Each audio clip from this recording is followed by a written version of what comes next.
What's up mga kayags? Aray. Welcome back to my YouTube channel again, and if you are new to my channel, please don't forget to subscribe and click the notification bell para updated ka sa mga bago kong uploads. My name is JB James Bitogo Namian, aka JBL, I half Filipino and a half Filipina.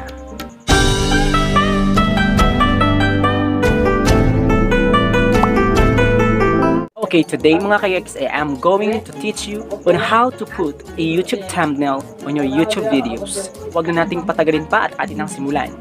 Dito guys, may nakikita kayo dito na isang picture ko na na-edit ko na.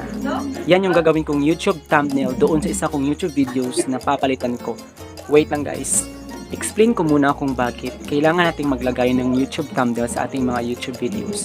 Isa sa pinaka-solid na rason is kailangan maganda yung thumbnail ninyo guys, kasi pag nakikita yun ng mga viewers is ma-attract agad sila.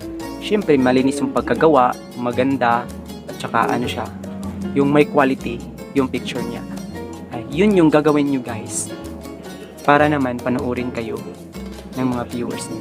And also mga kayags, I'm going to tell you kung anong klaseng app yung ginagamit para makapaglagay ka ng YouTube thumbnail mo sa YouTube video mo. Yes, itong app na to, YouTube Studio Creator App. Yan, hanapin mo sa Google Play Store at i-download mo. Sa title ng vlog na to is How to Put a YouTube Thumbnail. So wag natin patagalin pa at atin ang pagkasimulan. Napaka-easy lang guys, at siguradong pagkatapos nito ay mai-a-apply nyo ito sa susunod ninyong gagawin. Okay mga kayags, punta na tayo dito sa aking YouTube Studio app. Hanapin natin. Ayan. Ito yung YT Studio sa taas. Ayan. Click nyo lang yan guys. Buksan na natin. Kung wala pa kayong YouTube Studio app, mag-download kayo sa Play Store. Ayan. Nakikita nyo naman siguro, no? Tapos hanapin natin yung mag-sign in kayo agad pag meron na kayong YouTube Studio app. Tapos, na tayo. Click natin tong view more sa videos natin. Ayan. Tapos hanapin natin yung papalitin nating, click natin yung isa, yung papalitan natin ng thumbnail. Ito yung 10 mistakes new YouTubers make. Click natin to guys, kasi ito yung papalitan ko. Kasi kakagawa ko lang ng bagong thumbnail. Ayan. May makikita kayo dito sa taas ng video na, ayan o, yung parang may lapis. Katabi nitong may tatlong dot na sila. Ayan, click natin yung may lapis. Kasi yan yung edit. Ayan, edit thumbnail. Pwede nyo rin i-edit yung title ninyo, yung description, yung tags. Ayan. Click natin yung edit thumbnail. Sobrang dali lang guys. Tas ito sa baba may nakalagay na change. Click nyo lang yan. Ayan. Meron na kasi akong nagawang thumbnail para doon. O, tignan nyo.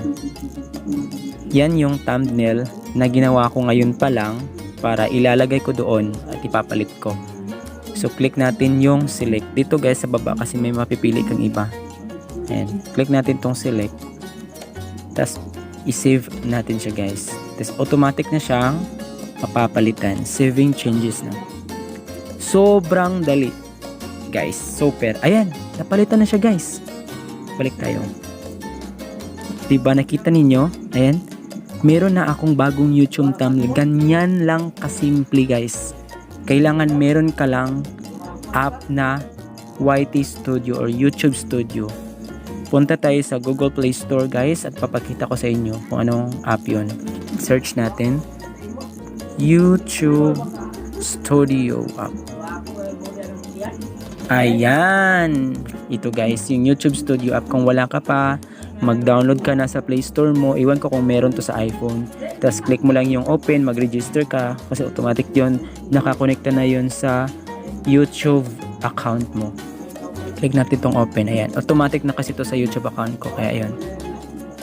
So next time is ipapakita ko sa inyo yung tutorial ko kung paano ko ginawa itong YouTube thumbnail ko ngayon. So ipapakita ko sa next vlog ko guys.